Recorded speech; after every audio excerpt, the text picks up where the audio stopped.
¿Qué tal, profe? Buenas tardes a todos, ¿cómo están? Buenas Bueno, tardes.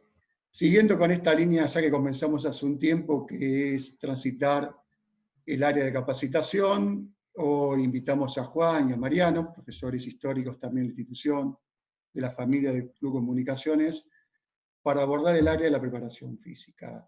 Creo, bueno, Mariano ya está en el área de preparación física de vóley, está en boxeo, Juan en el área de gimnasia artística. Dicho esto, creo que la mayoría nos conocemos. Me parece que mucho más no hace falta para esta presentación. Profe, les paso a ustedes la palabra. No sé si va a comenzar primero Mariano, si va a comenzar Juan. Ustedes dispondrán. ¿Cómo quieres? ¿Querés que Bueno, arranque yo, Juan?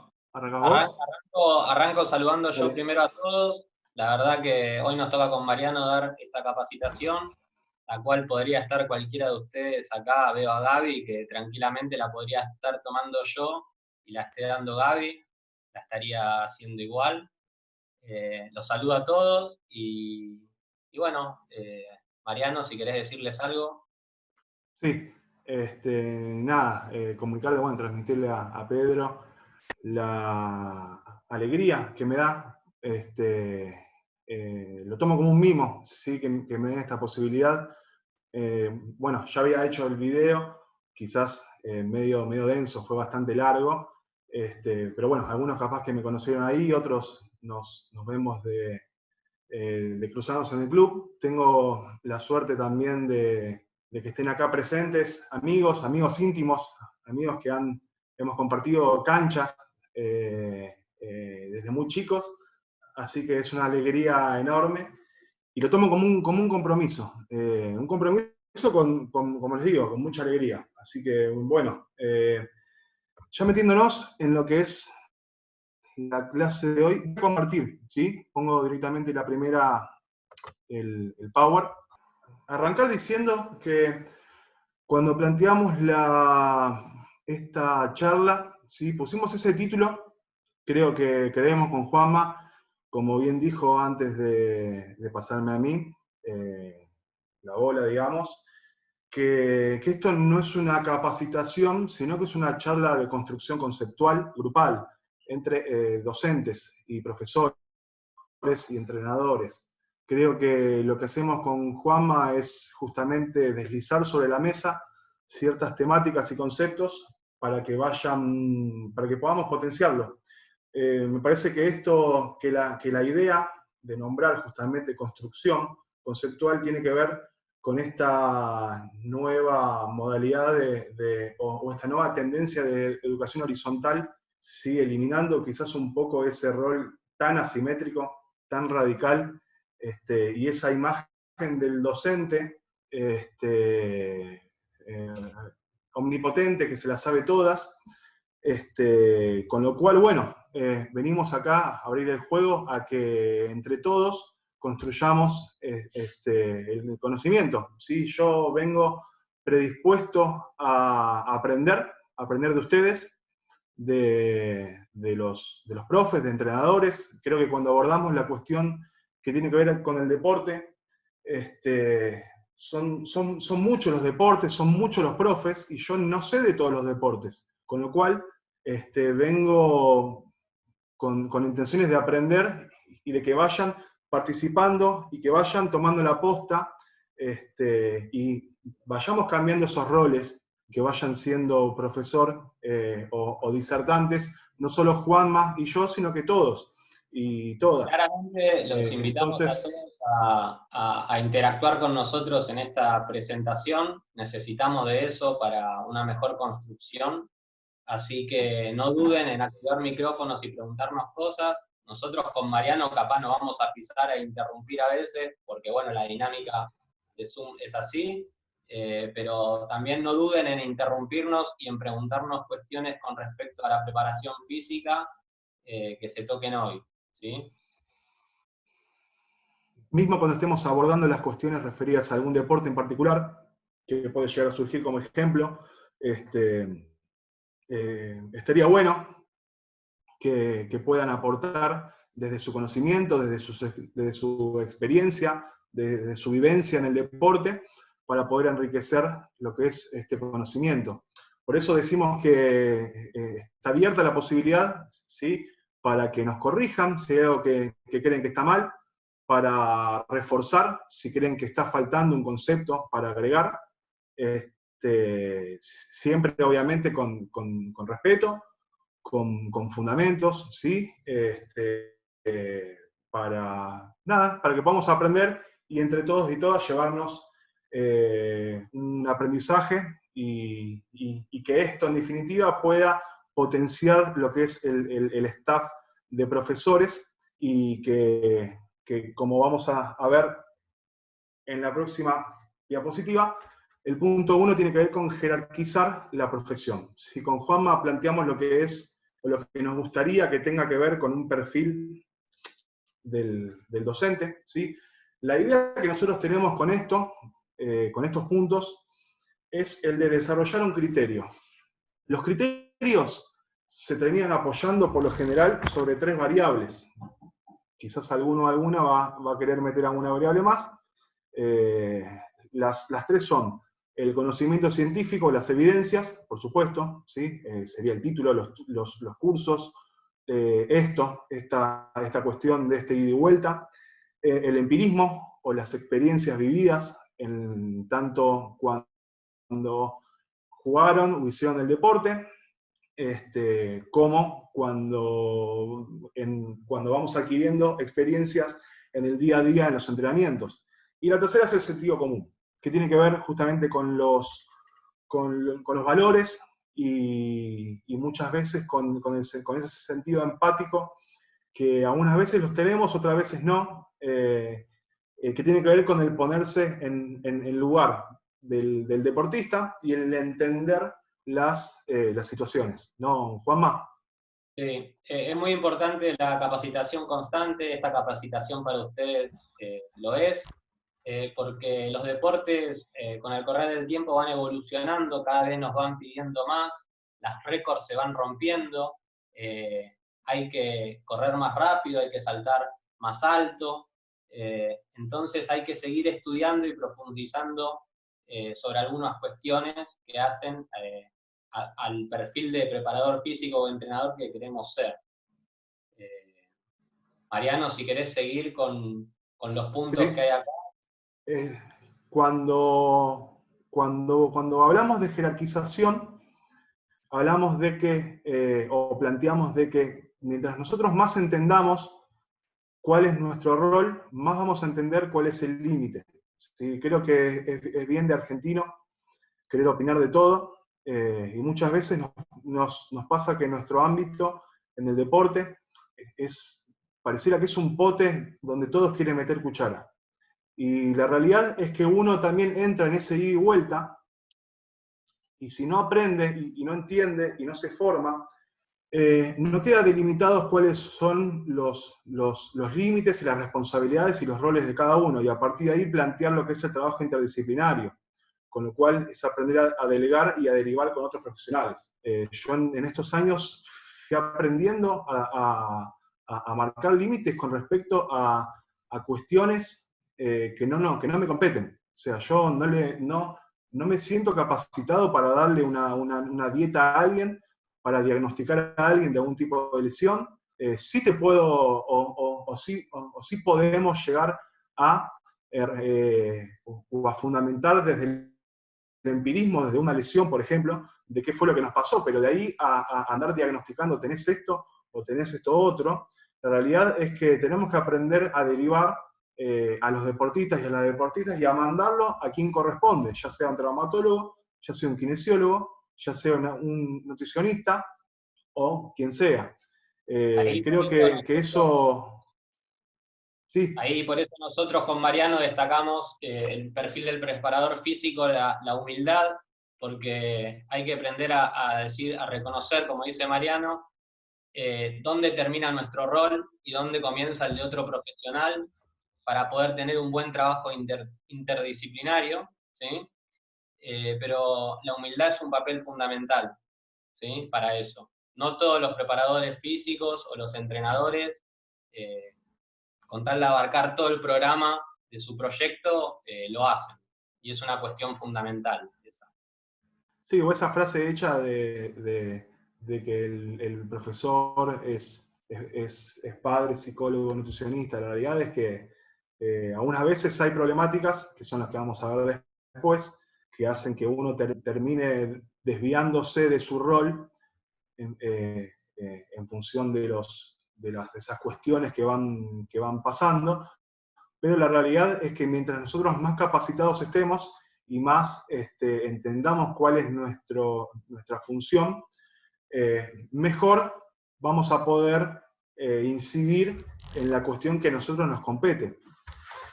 Después, bueno, metiéndonos en lo que es autoevaluación y aceptación de los errores, como verán, justamente estos últimos años, en la preparación física hubo un cambio de paradigma.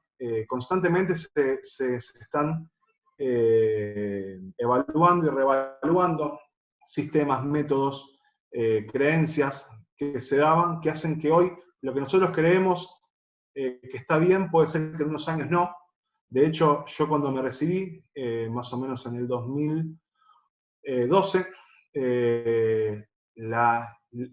la visión del entrenamiento era una con respecto a la que es ahora. ¿Sí? Hoy me encuentro dando una cátedra en el instituto y caigo en la cuenta de que la forma en la que encaro la preparación física es totalmente distinta a la que yo recibí en su momento. Y no estoy haciendo un juicio de valor al respecto, sino que va cambiando y va mutando. Y esa capacidad de entender que podemos llegar a equivocarnos y de que las cuestiones van cambiando, nos van a hacer progresar y nos van a hacer mejorar. Con respecto al último punto, de la constante mirada crítica y analítica sobre el movimiento en general, es que principalmente nosotros somos, antes que entrenadores, antes que profesores, somos educadores mediante el movimiento, con lo cual siempre es un momento propicio para andar corrigiendo y o reforzando sobre una técnica que esté bien o esté mal. Me parece que es en este punto, quizás, Juanma, ustedes son más específicos en la corrección y vos podés fundamentar un poco más esta cuestión de la corrección y de la calidad técnica, ¿no es cierto? Sí, en cuanto a esto, en nuestro deporte, la gimnasia, al ser tan específica técnicamente, nos obliga a replantearnos constantemente si estamos entrenando bien o mal, de la correcta manera o no. Así que constantemente hay que hacer una autoevaluación personal, no solo una evaluación del deportista, sino una autoevaluación del entrenador y ir replanificando, ¿sí?, sobre la marcha los detalles que no se están cumpliendo en cuanto a tu proceso de entrenamiento. Ya yendo a la filmina número 2, Marian, si la podés poner, nos abocamos a las problemáticas que tiene la preparación física en Argentina, que esto nos pasa a todos los preparadores físicos que estamos acá presentes. Las paso a leer. Es la falta de recursos, ¿sí? Los espacios superpoblados, nos pasa en comunicaciones, como en otros clubes de Capital Federal, que a veces no contamos con el espacio completo para poder hacer una actividad, con los tiempos en los que tenemos que trabajar esa actividad, no tenemos a veces los materiales suficientes para poder realizar esa actividad, y los días en la semana que nosotros necesitamos no son los óptimos, ¿sí? Entonces, ¿cómo trabajamos nosotros estas problemáticas? ¿Qué podemos hacer nosotros frente a estos problemas que son reales? Es que nosotros tenemos que adaptarnos a nuestro lugar de trabajo, ¿sí? Nosotros llegar a nuestro lugar de trabajo, ya sea una cancha de fútbol, una cancha de básquet, una cancha de tenis, gimnasio, y ver nuestras posibilidades. En base a estas posibilidades nosotros vamos a poder hacer nuestro proyecto de trabajo, ¿sí? Siempre teniendo el objetivo más alto, que todos nosotros acá presentes buscamos, que el resultado deportivo, ¿sí? Nosotros tenemos hambre de ese resultado deportivo. No creo que estemos acá capacitándonos si nosotros no buscamos eso. Buscamos que nuestro deportista sea el mejor, ¿sí? Entonces nosotros vamos a tener que aprender a trabajar con estos espacios superpoblados, a aprender a separar las tareas. En nuestra planificación no solo puede estar, ¿sí?, el ganar, sino el cómo ganar y, frente a estos problemas, cómo planificar. Tenemos que aprender a trabajar en espacios reducidos, ¿sí?, con poco material, volver a las bases, ¿sí?, de los ejercicios. A mí me pasa mucho en gimnasia que nosotros tenemos una actividad que por suerte nos va muy bien, tenemos un montón de chicos a veces adentro del gimnasio, y el gimnasio a veces nos queda un poco chico. Pero yo por eso no voy a dejar de trabajar ciertas capacidades condicionales o ciertas capacidades coordinativas. Y eso tiene que estar en mi plan de trabajo. Yo capaz sé que de 6 a 6:30 voy a tener poco espacio y poco material, porque la actividad es así en ese horario. Entonces ahí voy a tener que planificar un trabajo específico, ¿sí?, para poder seguir entrenando y mejorando la condición de mi deportista. No sé, Mariano, si querés agregar Justamente, algo a eso. sí, tratar de ensamblar un poco la diapositiva anterior con esta. Creo que es una virtud que tenemos los profesores y profesoras y entrenadores y entrenadoras argentinos, que podemos hacer mucho con poco. Son sobrados los casos de entrenadores olímpicos, atletas olímpicos, que no disponen del material necesario en contraposición con los colegas con los cuales compiten, ¿sí? Recuerdo haber visto una noticia de un remero argentino que tenía que pedirle prestado un kinesiólogo a un colega brasilero, el cual competía. Con lo cual son esas cuestiones que nos hacen aprender a resolver y atar con alambres, cuestiones que no son abordadas en los libros, que yo puntualmente trato en la cátedra de bajarlo, porque son con las cuestiones que después nos encontramos en el día a día. Digamos que los libros que nosotros leemos en el profesorado y en las capacitaciones posteriores son realidades, autores rusos, autores estadounidenses, autores de Europa del Este, por citar algunos, de España, donde manejan realidades distintas y tienen un contexto socioeconómico y sociocultural distinto. Tienen otra visión con respecto al deporte, invierten en el deporte. En Argentina muchas veces se invierte sobre el deportista que ya logró algo y todo el proceso previo queda librado al azar, con lo cual son cuestiones que los entrenadores y preparadores físicos tienen que estar lidiando. Me parece que en función de todas estas faltas de recursos, uno trata de hacer lo mejor posible con lo que tiene, que muchas veces no es el ideal. Algunas veces tenemos que estar descartando cuestiones para darle prioridad a otras. Y ahí es donde aparece lo que es el criterio, lo que es el desarrollo de ese criterio. Y para ese criterio nosotros tenemos que tener esa evidencia científica para entender qué cuestión es mejor que otra, en función de los materiales o de los espacios. Las experiencias, por supuesto, que es, sin ir más lejos, de estar lidiando con esta falta de materiales. Creo que todos los que estamos acá, todas las que están acá, alguna vez le ha pasado de tener planificada una cuestión, entrar a la sala de musculación o entrar a donde sea y que esté ocupado, o que tenés planificada una sesión y de repente te dicen que podés usar media hora de tu clase porque después hay un partido o hay lo que sea. Y estas cuestiones son las que a uno lo hacen replantearse la preparación que hace e ir buscando cuál es la mejor respuesta, la mejor solución a esto. Me parece que esa es la intención de poder explicarle cuál es esta falta de recursos. ¿Sí? ¿Alguna pregunta con esto? ¿Alguien quiere agregar algo? ¿Alguna? Con respecto a la diapositiva pasada, ¿no? ¿Avanzamos? Bien, entonces nos metemos lo que es en el nuevo paradigma de la preparación física. Sí, creo que acá con Juanma charlamos bastante sobre algunas cuestiones que están remarcadas, que hicieron que uno cambie su forma de ver la preparación física. ¿Sí? El primer punto tiene que ver con el concepto de optimización del rendimiento. en el libro de Seiruló, Paco, Entrenamiento de los Deportes de Equipo, se los recomiendo que lo lean, hace una diferenciación de lo que es el proceso de optimización complementándose con el proceso de reeducación o de reducción o de prevención de lesiones, ¿sí? Entendiendo a la preparación física como un taller mecánico donde nosotros preparamos los motores, el motor, para que estén compitiendo de la mejor manera posible, ¿sí? Y en función de eso, entender que lo que viene con el último punto, que la fatiga cumple un rol distinto al que nosotros creíamos que cumplía hasta hace unos años. ¿No es cierto, Juan?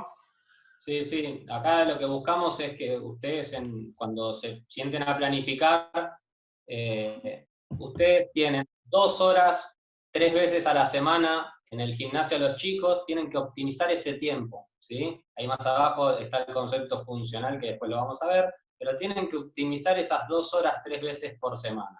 Porque nosotros en los cursos, como decíamos arriba, nos van a decir, bueno, si vos querés tener un gimnasta, por ejemplo, gimnasta porque es mi caso en mi deporte, tiene que entrenar entre 6 y 8 horas diarias, de 5 a 6 veces por semana. Y la verdad que yo no puedo entrenarlo esa cantidad de tiempo en el club, lo entreno menos tiempo, entonces, ¿qué pasa? Tengo que planificar para optimizar, ¿sí?, ese desempeño deportivo que yo quiero encontrar con mi deportista.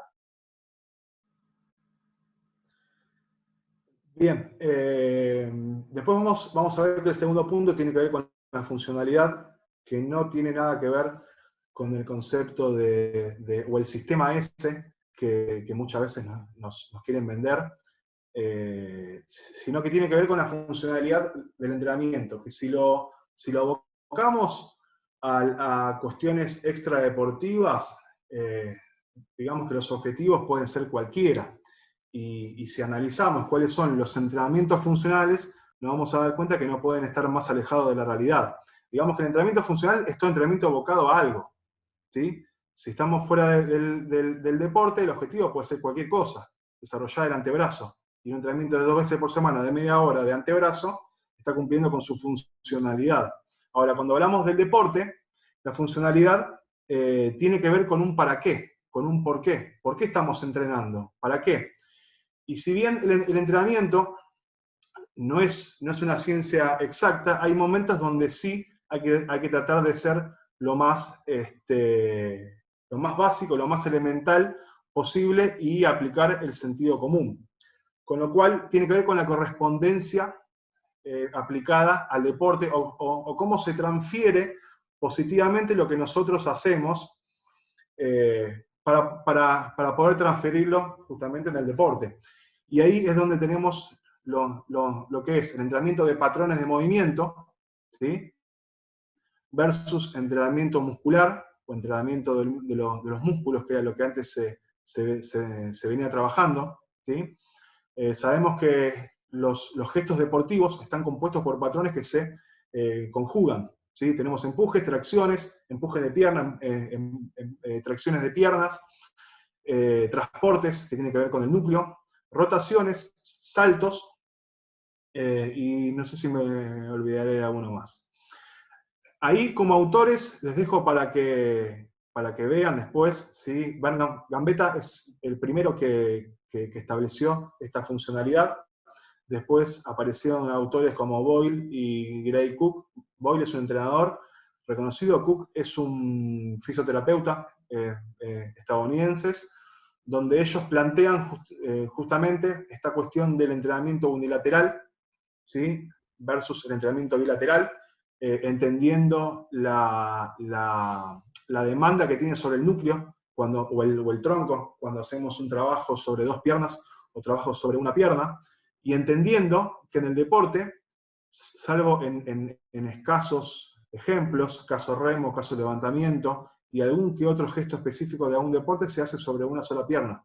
Entonces ellos empiezan a plantear esta cuestión de los trabajos unilaterales, de los trabajos donde se aumente esa demanda sobre el núcleo, ¿sí? Un poco malinterpretado esta cuestión de la base inestable, del trabajo arriba del bozo, que no tiene nada que ver con el deporte, porque nadie juega arriba de una base inestable, salvo algún que otro ejemplo, y corríjanme si no es así. Y ahí nos metemos en lo que es, voy a sacar un poquito de esto, la pirámide de Cook. Y ahí es donde plantea Cook esta pirámide, que va desde la base, que tiene que ver con el movimiento, ¿sí? Patrón básico del movimiento, movilidad, que está compuesto por el continuum de movilidad y estabilidad, que es lo que da el control motor también. Es a partir del movimiento, o el patrón de movimiento correcto, se le aplica lo que es la capacidad, ¿sí? Fuerza, resistencia, flexibilidad, potencia, y a partir de esa sumatoria se termina aplicando lo que es el gesto específico. ¿Querías agregar algo, Juan? No. Que terminábamos con las habilidades específicas, que es la pirámide, esta pirámide de Cook, en donde lo más importante es lo que a veces se descuida, que son los fundamentos del movimiento. Si nosotros no tenemos una base sólida, no vamos a tener desarrollada unas habilidades sumamente específicas, que es lo que nosotros buscamos con nuestro entrenamiento. Sí, es un ejemplo común, y esto, bueno, volviendo a lo que es el paradigma anterior de la preparación física, donde se planteaba la preparación física vista desde una tabla de Excel, o la teoría del protocolo, ¿sí? Donde descuidamos cuestiones o donde se desenmascaran las falencias en la educación física o las falencias en el movimiento, y hablamos de cuántos saltos, cuántas series, cuánta altura del cajón, y el atleta o la deportista no sabe saltar. No sabe ubicar el centro de masa sobre la base de sustentación, cae mal, cae sobre una pierna, con lo cual si estamos agregándole volumen e intensidad a esta cuestión, estamos haciendo, como dice Cook, fortaleciendo la disfunción, con lo cual no hay otra consecuencia que la lesión, ¿sí? Entonces es entender que el movimiento precede siempre a el movimiento específico, y precede siempre a la aplicación de las cargas. Lo que proponemos es la calidad por sobre la cantidad. La cantidad viene sola después, a partir del gesto o del movimiento correcto, ¿sí? El mismo deportista, la misma deportista va a exigir que se aumente ese volumen o esa intensidad. Bueno, después hablar de lo que es el nuevo rol del entrenamiento de la fuerza, y cómo han mejorado las marcas y las preparaciones físicas en función a esa forma de ver el entrenamiento de la fuerza con respecto a la que era antes. ¿Sí? Antes hablamos de la década de los 80, donde se está muy popularizada lo que eran las revistas sobre culturismo, y todos los trabajos de fuerza estaban abocados a ese tipo de metodologías, con lo cual no podían estar más alejados del deporte. Justamente esto que dijimos antes del entrenamiento del movimiento versus el entrenamiento del músculo. Estamos hablando de deportes que son de apreciación, y el deporte es donde el fin de la funcionalidad es aumentar el volumen, versus el deporte donde se busca aumentar la velocidad de ejecución, por ejemplo, o la potencia, o la resistencia. Y hablamos del aspecto funcional neural por sobre el aspecto estructural, ¿sí? Que son adaptaciones. Uno aplica un estímulo sobre el cuerpo, en este caso la fuerza, y la respuesta, la adaptación que tiene el cuerpo puede ser funcional o puede ser estructural, ¿sí? La adaptación primaria justamente es la funcional, y la adaptación que se relaciona más correctamente con el deporte es la funcional. Si no, todos los deportistas o las deportistas más potentes tendrían que ser como los culturistas, y sabemos que esto no es así. Si puede mejorar los valores de fuerza sin tener que aumentar por sobremanera el tamaño muscular, ¿sí? Bueno, mismo, Juan, con sus gimnastas que tienen valores enormes de fuerza, y no tienen tanta masa muscular, ¿sí? ¿No, Juan? ¿Estás ahí? Acá estoy. No tenía activado el micrófono, Marian, estaba ¿Te hablando. escondiste? No. ¿Te escondiste? Da la cara. La jugada escondida. Nada, hablaba del rol de la fuerza y cómo tus deportistas son fuertes sin tener un volumen enorme, ¿no? ¿Cómo se puede mejorar el trabajo de la fuerza y toda esa mitología de que el entrenamiento te deja chico, el entrenamiento te impide el crecimiento, la fuerza, mejor dicho, la fuerza te pone lento, no es ni más ni menos que mitos que los países que están más desarrollados en términos deportivos no pierden el tiempo en discutir. Eso está más que Sin embargo, comprobado. nosotros seguimos discutiendo hasta hoy en día todas estas cuestiones.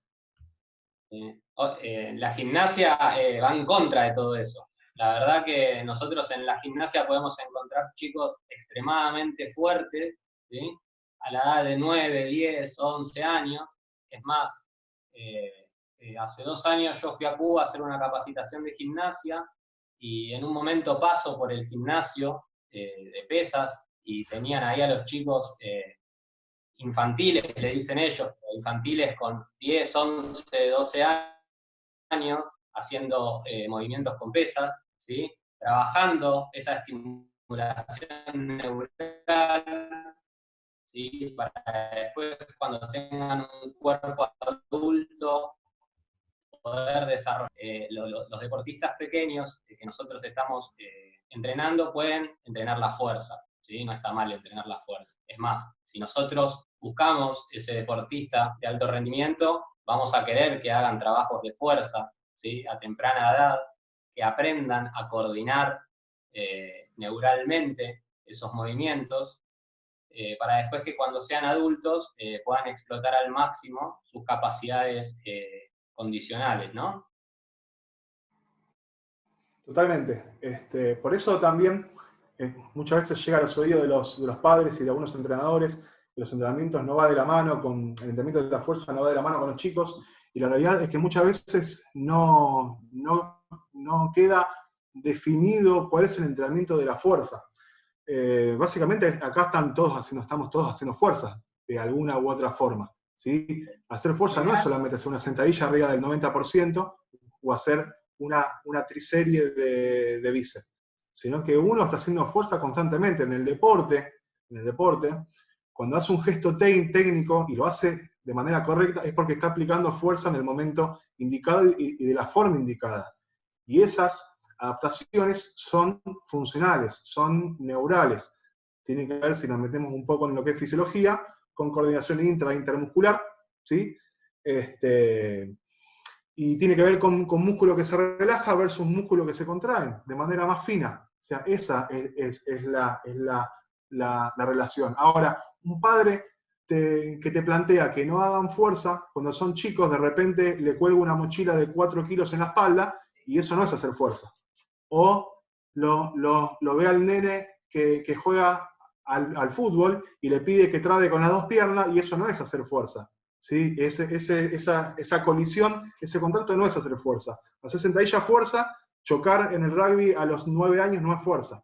Entonces me parece que lo primero que tenemos que hacer es redefinir y entender cuál es nuestro, qué tipo de trabajos son los que le estamos dando a los chicos. Y hay sobradas evidencias de que los trabajos de la fuerza mejoran lo que es el proceso de desarrollo del deportista, y los deportistas más desarrollados en términos de rendimiento son los que mejor trabajan la fuerza y desde más temprana edad lo abordan. Caso, Juan, como ustedes con la gimnasia. Entonces, bueno, esta es una de las cuestiones que tenemos que definir. Cuanto más temprano lo aborden, mejor coordinación intramuscular van a tener cuando sean deportistas de más avanzada edad, ¿sí? Eso lo tienen que tener claro. Y en su planificación, si acá encontramos, no conozco muchos profes, pero si están entrenando chicos de categorías inferiores, les recomiendo, y es muy interesante, que en su planificación haya trabajos de fuerza. Y es fundamental para su desempeño en el partido, para su vida deportiva, ¿sí? no le tienen que escapar a los trabajos de fuerza, tienen que estar planificados y no reducirlo simplemente a hacer una sentadilla, como dijo Mariano, con el 90% del RM, sino que buscar cómo esa fuerza va a ser funcional en mi deporte. Y eso es lo que ustedes tienen que lograr planificar.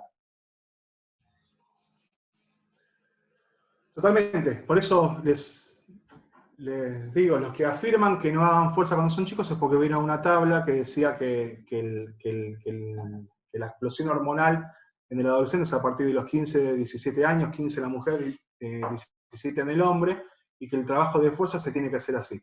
Se tiene que hacer a partir de esa edad. Y a partir de ahí es donde empiezan a repetir esa frase. Y la realidad es que es el momento propicio para potenciar el momento de la fuerza, habiéndolo empezado antes. ¿Sí? Bien, y para cerrar, las dos edades donde se le priva el trabajo de la fuerza son las dos edades donde más lo necesitan. Edades tempranas y tercera edad, edades mayores. Fíjense cómo estamos totalmente errados en los conceptos. Bien, el último punto, que es el nuevo rol de la fatiga y el sobreentrenamiento, es un punto clave que hizo que el rendimiento en los deportes se dispare, que tiene que ver con la visión del trabajo de resistencia o la visión del trabajo de la fatiga aplicada a la preparación física. Que yo denomino profesor cansador, profesor que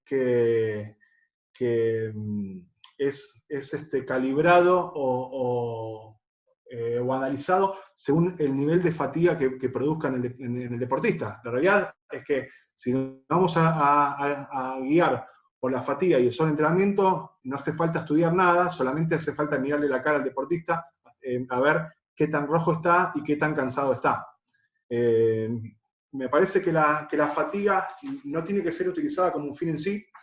¿Sí? La fatiga en el deporte o el cansancio, ¿sí? O mejor dicho, la resistencia es mantener la fatiga lo más alejada posible, manteniendo una eficacia y una eficiencia de movimiento. Esto es, aplicando calidad de movimiento. Volvemos a lo que es entrenamiento funcional. Si hay calidad de ejecución, se va a poder repetir una mayor cantidad de veces sin que haya un gasto excesivo de energía.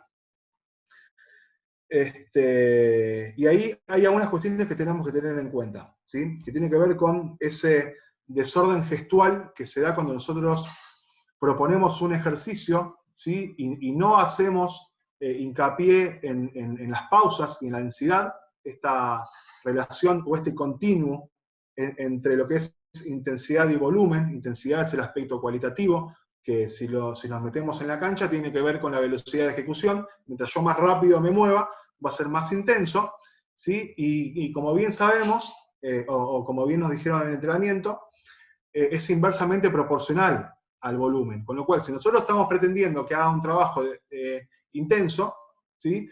Tenemos que trabajarlo con un volumen bajo, y si queremos que el volumen sea elevado, tiene que haber una pausa correcta y completa, ¿sí?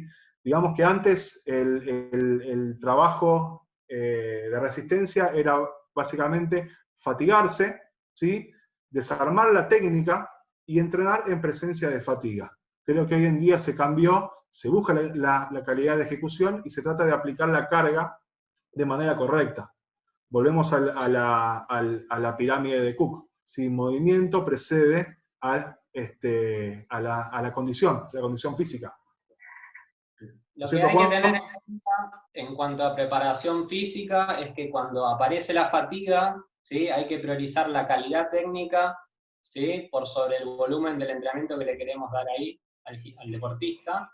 Entonces, cuando aparece la fatiga en exceso, les recomiendo cortar los entrenamientos, por más que yo ese día haya planificado lo que sea, ¿sí? Capaz ese día ese deportista tuvo un mal día, se levantó, se peleó con la familia, se sacó una mala nota en el colegio, no durmió bien y no puede hacer la cantidad del trabajo que se le presenta. Entonces, la fatiga va a estar ahí latente. Cuando aparece la fatiga, cortar el entrenamiento, dar otra actividad, y después cuando volvés a tu casa como entrenador, reformular el entrenamiento de nuevo para que el chico pueda lograr ese objetivo que no pudo cumplir ese día por X circunstancias, ¿sí? Y con respecto al sobreentrenamiento y la fatiga, ustedes tienen que planificar también cuándo su deportista, ¿sí?, se tiene que cansar, porque el deportista en algún momento tiene que hacer un clic, ¿sí? Y eso tiene que estar planificado, tiene que estar dosificado. ¿Cómo nosotros vamos a llegar a esa fatiga y cómo nosotros vamos a volver de esa fatiga? ¿Sí? Mariano. Claro, lo que nosotros tenemos que entender es que muchas veces hay gestos intensos, o nosotros pedimos gestos que sean intensos, que sean a altas velocidades, y todos los ejercicios realizados a alta intensidad son de circuito cerrado, con lo cual no hay posibilidad de retroalimentación, ¿sí?, o de análisis durante el gesto. Si nosotros estamos trabajando en presencia de fatiga sobre un gesto que es intenso, estamos potenciando o estamos automatizando un error. Que un error, cuando se le busca velocidad y ese circuito se termina firmando, es muy difícil corregirlo después. O sea, cuando un gesto está mal hecho y se automatiza, tratando de aplicarle velocidad y haciendo caso omiso con la fatiga, terminamos imprimiendo sobre el deportista un gesto que es erróneo y que va a costar muchísimo trabajo poder corregirlo después. Sí. Bien. La fatiga, relacionarla íntimamente con la calidad técnica. Y eso tiene que quedar bien claro en su planificación. Nosotros, Mariano, habíamos hablado, ¿te acordás? El ejemplo de que nos hacían en básquet. Yo con Mariano jugaba básquet muchos años. Nos hacían defender toda la cancha después de haber hecho un entrenamiento físico intenso, ahí se ríe un poquito Gaby, pero nos hacían marcar toda la cancha, ¿sí?, después de haber hecho un entrenamiento súper intenso, donde ya la fatiga nos desbordaba, ¿sí? Era imposible que coordinemos esas defensas. Totalmente. Y el también fundamentar la falta de intensidad desde cuestiones volitivas, desde te falta huevo, te falta, bueno, todo entrar en esa.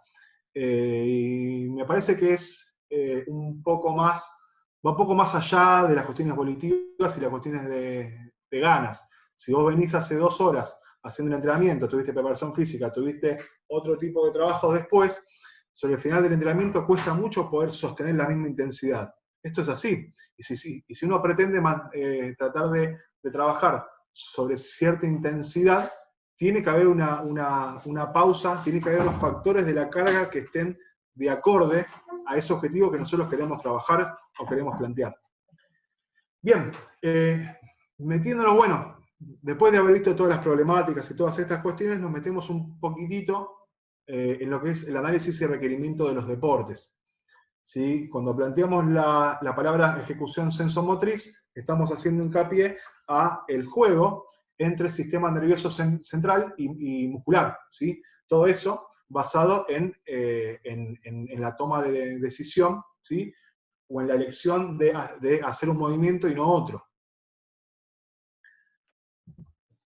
Bien, y nos metemos en lo que es el primer punto, ¿sí?, que tiene que ver con el aspecto perceptivo, que es el tipo y nivel de estimulación que tiene el deportista. Son cuestiones que el deportista percibe, ¿sí? Percibe. Antes de desarrollar todo esto, vamos a aclarar con Juan que no estamos haciendo ningún tipo de juicio de valor al respecto, sino que estamos solamente describiendo. Porque puede pasar que haya deportes que a priori sean de menor aspecto perceptivo, pero no significa que es más fácil que otro deporte. O no significa que el deporte de mayor aspecto perceptivo va a ser más complejo o más difícil que otro. De hecho, la mayoría de los deportes que son bajos a nivel perceptivo, que son los de tiempo y marca, ¿sí?, y algunos también de apreciación, es muy difícil aumentar lo que es el rendimiento, ¿sí?, porque hay menos, hay menos influencia de otros estímulos, justamente, es menos caótico, como quien dice. Bien, perdón, dentro de las... Mariano, Sí. ¿Te puedo molestar un minuto? Sí, sí. Laucha, ¿cómo andás? Sí, ¿cómo andás, Laucha? Bien, bien. me quedé pensando en lo que dijeron antes y yo suelo muchísimo trabajar el lanzamiento bajo fatiga como un aspecto hasta eh, recreando situaciones de juego en donde el jugador está fatigado y tiene que tomar un tiro importante, y siento que es una forma de recrear lo que le está pasando en el juego. En ese caso ustedes están comentando que distorsiona la técnica. Sí, hay que ver cuánto volumen manejás, Laucha, también. Porque obviamente sobre el final del juego uno entrena, uno compite en presencia de fatiga y ese estrés termina siendo sobre todo mental. Entonces, esa es una forma de trabajar, pero también hay otros entrenadores que no lo hacen entendiendo eso. O sea, que lo hacen exigiendo intensidad por exigir intensidad, pretendiendo que todo el partido se va a sostener o se va a poder sostener ese tipo de intensidad. Bien. No sé si me explico. Sí. Me queda esto.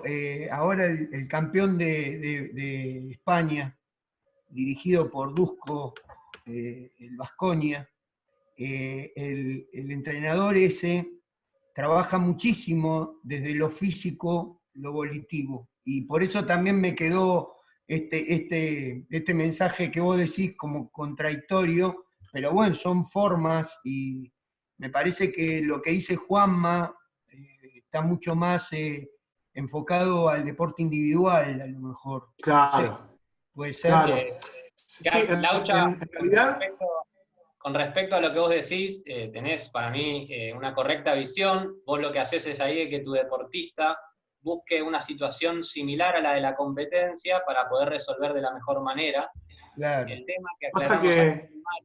es que muchos entrenadores piden altas intensidades sin tener ese objetivo que vos estás teniendo. Eso es lo que marcamos. Claro. Vos estás teniendo un plan ahí, tenés teniendo un objetivo, y muchos entrenadores no lo tienen. ¿Sí? Lo si que... A ver. Quiero agregar algo antes de que se me escape. No, porque hace poquito leí un libro de Berkoyanki, y lo que sí vos, Laucha, tiene que ver con la maestría técnica, que es justamente lo que nosotros no es el ámbito en el que nosotros no estamos. Se supone que un deportista de alto rendimiento puede o llega a esa maestría gestual justamente después de años de haber trabajado un proceso a largo plazo correcto, y de darle prioridad a una calidad técnica. Un deportista que tiene maestría gestual se supone que no debería modificar su técnica en un momento adverso del partido o en un momento adverso en términos de fatiga. Tanto periférica como neural. Sí, en ese caso el mismo criterio o el mismo concepto, si lo llevamos a dos contextos distintos, cambia lo que sería el enunciado. Pero creo que nosotros abordamos las cuestiones que tienen que ver sobre cuestiones formativas y cuestiones de nivel federado, no sobre lo que es un alto rendimiento. Perfecto, muchas gracias, chicos. No hay por qué. Gracias por la intervención, porque es así, es verdad. Esas cuestiones o esa misma frase, según otro contexto, cambia. Porque sí, un atleta de alto rendimiento no debería deformar su técnica por estar cansado. Ahora, ¿cuántos lanzamientos hizo ese jugador? O sea, ¿durante cuánto tiempo? ¿Cómo llegó a no romper esa técnica porque estaba cansado? Creo que esa es la clave, por lo menos a mi entender. Sí, ahí yo creo que la comparación es justamente trabajo de formación y trabajo de alto rendimiento. ¿Ah? Claro. Hasta mal técnicamente tiene que tratar de invocarla. Claro. Ginóbili tiró la bandejita así. Un zapallazo. Claro. y tuvo que invocarla. ¿Sí? El error nuestro quizás como formadores es que vimos un partido del Baskonia y queremos llevarlo a deportistas que están recién empezando. Creo que ahí es donde nosotros tenemos que discernir y diferenciar esas cuestiones. Bien, seguimos con características. Tiene que ver con el número de estímulos a atender, que es la cantidad de deportistas en simultáneo, ¿sí? Deportes que compiten con más presencia de deportistas, compañeros y adversarios, digamos que tienen más estímulos que atender. Bien, La velocidad de los gracias. estímulos. Velocidad de los estímulos, sí que tiene que ver con la velocidad de juego. La duración de los estímulos, que es el tiempo que transcurre cuando nosotros estamos de manera activa, digamos, y la intensidad, que es el producto de la velocidad y la duración. Puede ser que hayan deportes que la velocidad sea baja, la duración sea alta, con lo cual la intensidad es alta. Caso, un luchador greco-romano, ¿sí? O uno que hace jiu-jitsu. ¿Sí? Capaz que la velocidad no es alta, pero están forcejeando y la intensidad a nivel perceptivo es muy alto, porque también tiene que andar adivinando cuál es la técnica que va a usar su deportista, su contrincante, digamos. ¿Sí?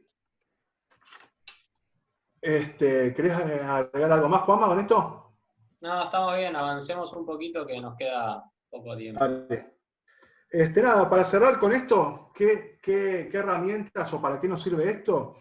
Están lo que se llaman principios del entrenamiento, que lo que hacemos es brindar, por ejemplo, el principio de multilateralidad, que tiene que ver con la variabilidad, con el cambio de situaciones que le doy al deportista, es darles más herramientas para que pueda detectar las situaciones, problemas que nosotros vemos, ¿sí? Y tenga más herramientas para poder decidir de una forma u otra.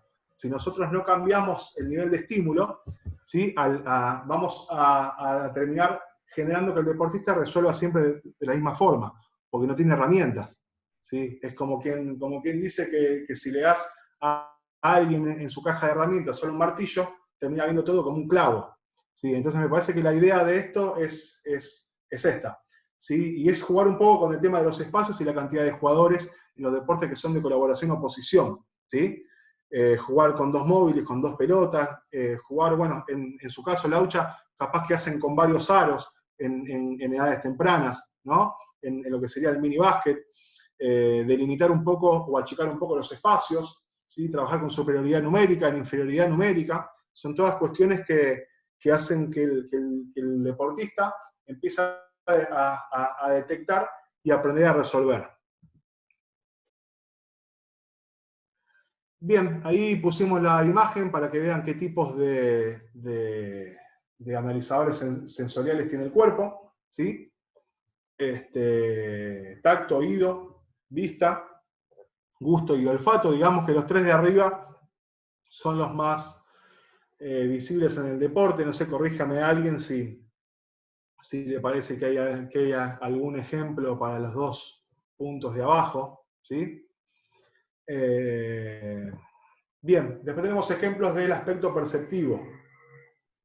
Deportes con mayor complejidad perceptiva tenemos el fútbol, el futsal, handball, tenis, vóley, rugby, entre otros. ¿Sí?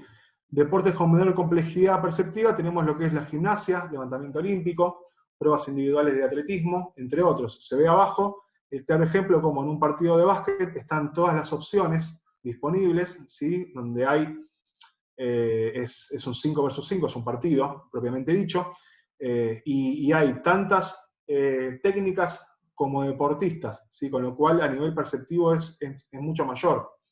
Y mismo se da que dentro de los deportes se dan subcategorías, donde hay puestos o posiciones que a nivel perceptivo tienen que andar percibiendo más cuestiones que otras. Caso en el básquet, que es mi deporte, un base quizás percibe muchas más cuestiones que un pivot, ¿sí? Porque es el encargado de llevar el juego adelante. ¿No es cierto, Gaby? Está muteado, pero sí. Sí, señor. Muteado. No, yo Gaby quería... Chapa también. Sí. ¿Puedo decir una cosita? Sí. Tomando un poco también a lo que decía Laucha, que antes no quise...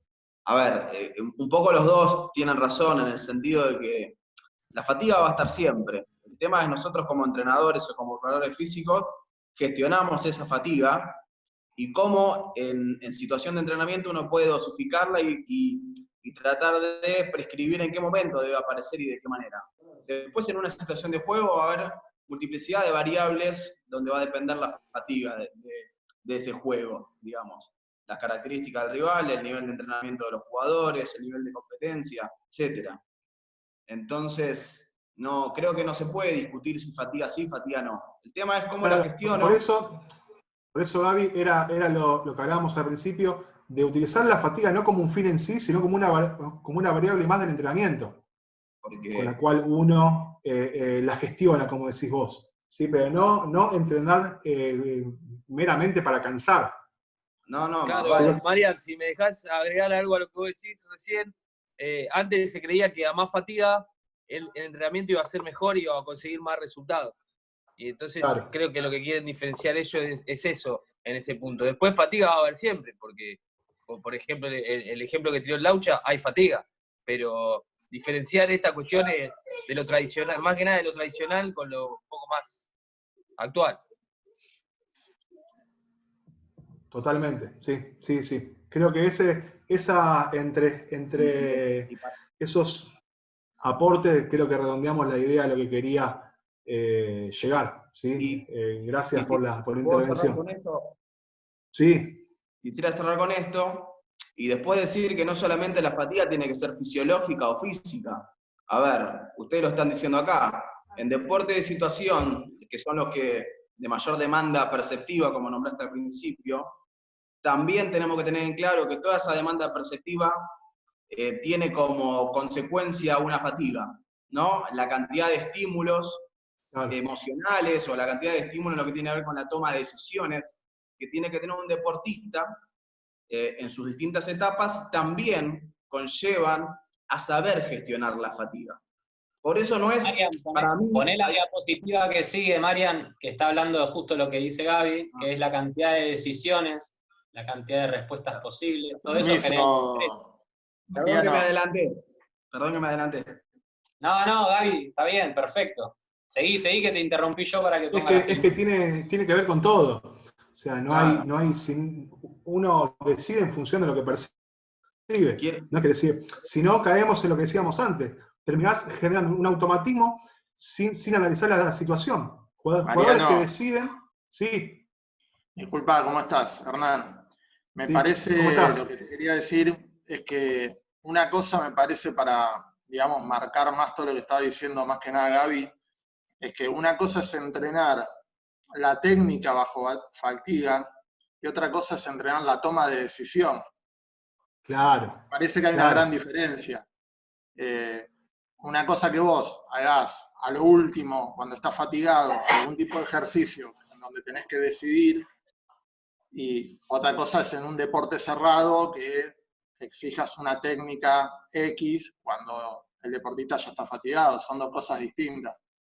Están ahí juntas, pero me parece que pueden trabajar separadas. Pasa que una técnica errónea termina siendo baja en eficiencia. Terminás gastando energía por demás.